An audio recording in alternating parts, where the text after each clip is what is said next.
Olá, para quem não me conhece, eu sou professora de História na Escola Estadual Presidente Tancredo de Almeida Neves e retomei neste canal do YouTube esse ano por causa da pandemia.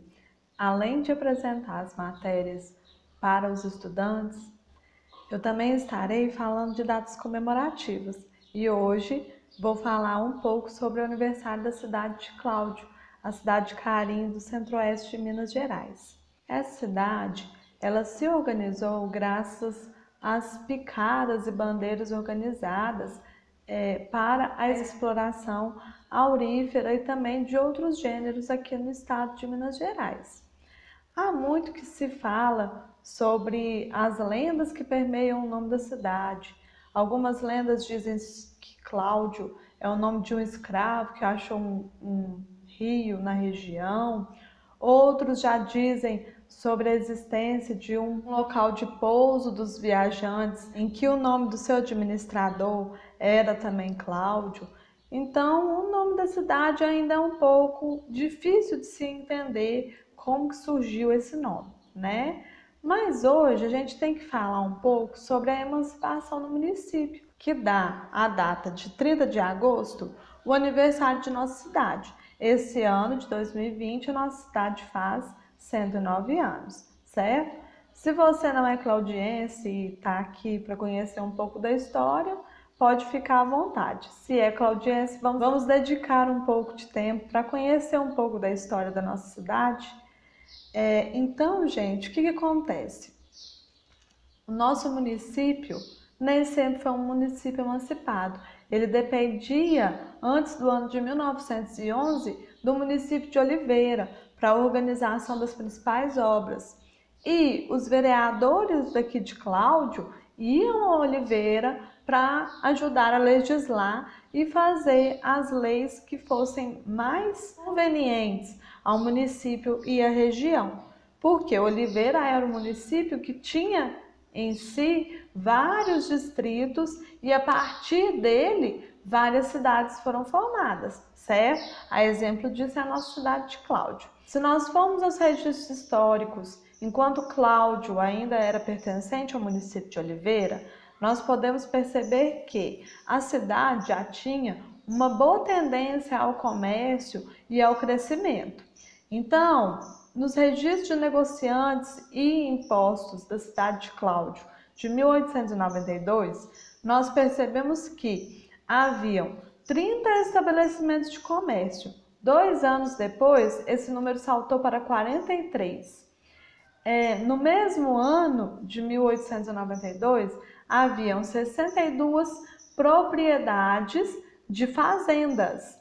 E 2 anos depois já passaram a 67 fazendas. Essas fazendas, gente, produziam, além da açúcar, né, com a produção da cana-de-açúcar, também havia a produção de café. E nós sabemos que o município de Cláudio, dentro do centro-oeste de Minas, foi o primeiro município a estabelecer a produção de café em larga escala. Portanto, que 1894 foi a concessão da construção da linha férrea que ligava Carmo da Mata a Cláudio, e isso para quê? Para estabelecer esse transporte do café produzido aqui na cidade de Cláudio, que era ainda distrito de Oliveira, certo?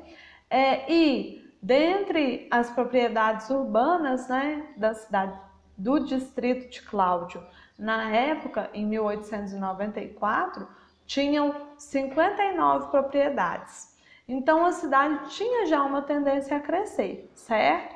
E aí eu falei um pouco sobre a linha férrea anteriormente. A gente sabe que a estação dessa linha férrea é onde hoje é um museu, né? E vamos esperar essa pandemia para visitar o museu, porque tem um acervo muito legal lá.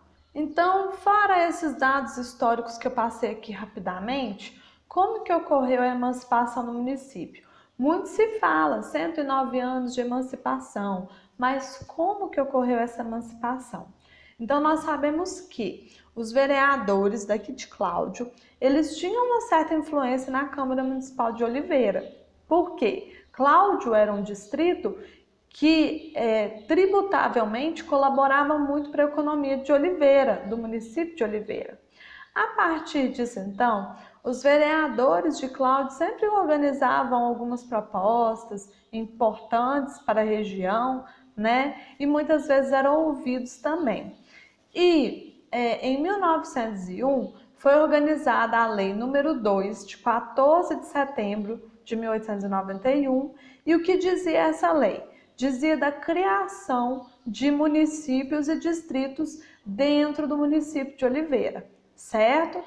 Quais são as características colocadas nessa lei que davam o direito de organização, de emancipação para um distrito se tornar um município? As características principais seriam 20 mil habitantes ou mais e edifícios públicos que abrigassem a Câmara Municipal e a Prefeitura. Em 1911, o distrito de Cláudio chegou a esse número de habitantes e a essa possibilidade de se emancipar. Então, em 30 de agosto de 1911, foi feita a emancipação política e administrativa dessa cidade, que hoje é Cláudio, Minas Gerais. A partir disso, então, nós temos esse município crescendo economicamente e anos mais tarde a abertura das primeiras fundições, dentre outras características. Hoje, então, o município de Cláudio, ele tem um potencial industrial muito grande e por causa disso ele atrai vários imigrantes, ele atrai várias pessoas também para conhecer o município e para comprar das peças que são feitas aqui, certo? Ele é até hoje considerado o maior polo de manufaturados de ferro da América Latina, né? Que são as fundições de ferro Gusa. Então, esses são pontos interessantes da gente saber sobre a história da nossa cidade.